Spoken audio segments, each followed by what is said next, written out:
Today we discussed with Mrs. Wenping the role of China as a new actor in development cooperation. China's development assistance to African countries has becoming, quite big, and the pace and the size has becoming very faster and also scale up in a very speedy way. But China's approach for providing Chinese development assistance to African countries are quite different with traditional donors. We have not interfered with recipient countries' domestic policies.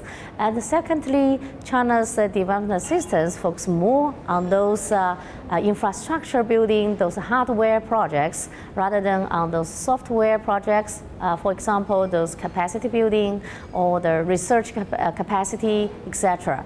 And thirdly, I think we prefer to use the bilateral ways rather than those multilateral ways to deliver our development assistance projects. And finally, I think because in China, officially speaking, we have never regarded ourselves as a donor. So rather than just a development partner, it's a kind of a South-South cooperation, or help poor.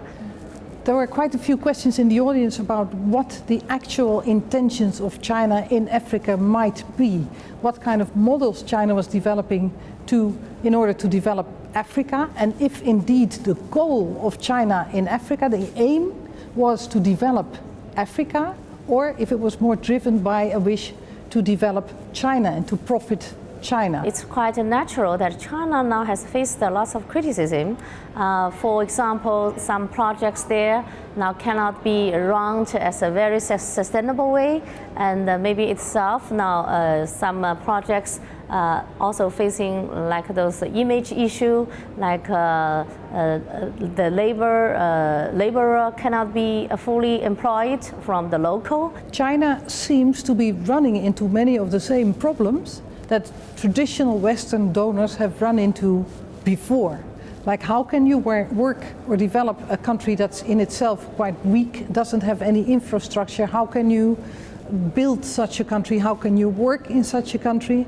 And also, what are the effects of your development aid that might not be positive, and how can you address them? It's still in the process of learning by doing, so itself has faced quite a lot of challenges, both from international front and also from those challenges within itself. So internationally speaking, because as I mentioned before, those no strings attached policy somehow has some conflict with Western traditional donors' conditionality policy for providing their aid. We need to also build on our own evaluation mechanism, supervision capacity, and also we need to build on our expertise. With this Chinese development assistance, I think Africa's economic growth rate has been benefited as well from those input from China.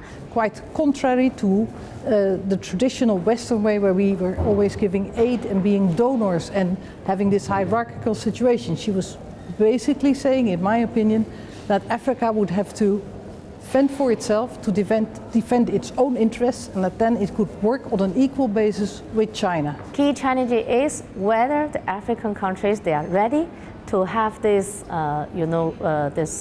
laborers can grasp for this opportunity has been left by those emerging partners. So I think training issue now is very important. Interesting lecture with her to understand China better. There were a lot of questions, and I think that is for all of us who on the traditional side have a long history in development cooperation, there's a challenge to understand better how China is operating and how it is contributing to development in a different way, in its own way.